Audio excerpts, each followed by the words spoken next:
Oh la Kétal, donc je vais vous faire une analyse sur le match entre le PSG et Monaco.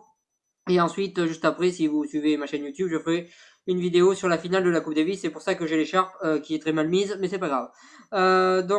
Du coup, pour faire l'analyse de Monaco contre le PSG, donc en premier, je vais faire Monaco.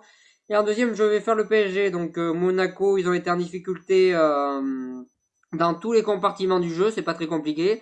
En défense, ils ont été totalement pris par cette attaque monégasque qui aurait pu, par cette attaque du PSG qui aurait pu marquer bien plus que seulement deux buts. Donc il aurait pu en marquer bien plus.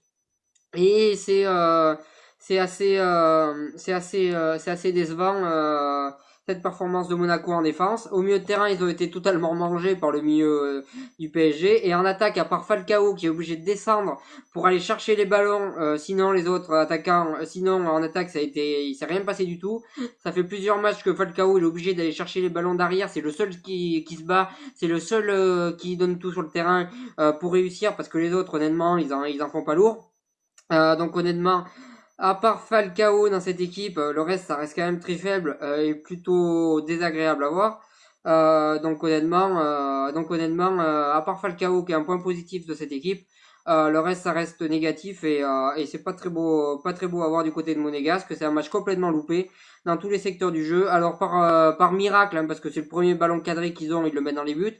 Et ils ont réussi à faire un bon dernier quart d'heure et à mettre la pression au PSG. C'était pas du tout mérité, mais ils ont quand même réussi dans ce dernier quart d'heure à mettre la pression, à faire reculer le PSG, à être bon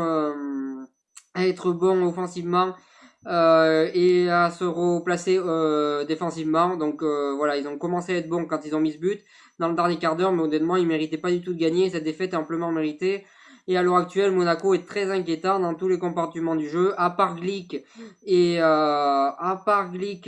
Falcao, le reste c'est franchement pas terrible. Et Subasic qui sauve un petit peu la baraque, qui fait quand même pas mal d'arrêts, mais c'est pas assez et c'est pas lui à tout faire. Donc à part ces trois joueurs-là, le reste ça reste quand même pas mal inquiétant et c'est franchement pas beau à voir pour l'instant Monaco. Ensuite pour passer au PSG, en défense ils ont été parfaits jusqu'au dernier quart d'heure. Au milieu de terrain, ils ont été parfaits tout court. Ils ont été très bons. Le milieu de terrain parisien était très bon.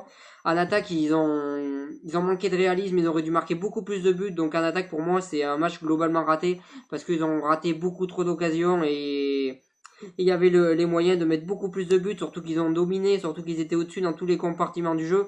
Et finalement, ils se retrouvent en danger à la fin parce que tout simplement, ils ont vendangé beaucoup trop d'occasions, notamment Mbappé qui a raté beaucoup d'occasions, Neymar en a raté quelques-unes, Cavani aussi. Donc voilà, il va falloir pour le PSG être meilleur offensivement. Je pense que ça viendra très rapidement, c'est pas inquiétant.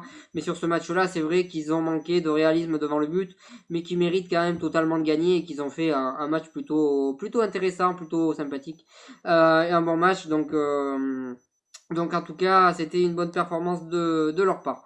Et une bonne performance globale du PSG. Donc je pense que globalement ce match il a été totalement en faveur du PSG, à part sur le dernier quart d'heure, sinon c'est eux qui ont dominé, c'est eux qui ont eu les occasions, c'est eux qui ont tout fait. Ils méritent leur victoire 2-1, ça méritait une plus large victoire, mais malheureusement pour eux il n'y a eu que 2-1. Voilà ce que j'ai à dire sur cette analyse. Si vous avez aimé, n'hésitez pas à partager, à cliquer j'aime et à en parler autour de vous. Elle est un peu courte, mais il n'y a pas grand chose à dire. Donc voilà, n'hésitez pas à partager, à cliquer j'aime, à en parler autour de vous. Et moi, je vous souhaite une bonne continuation.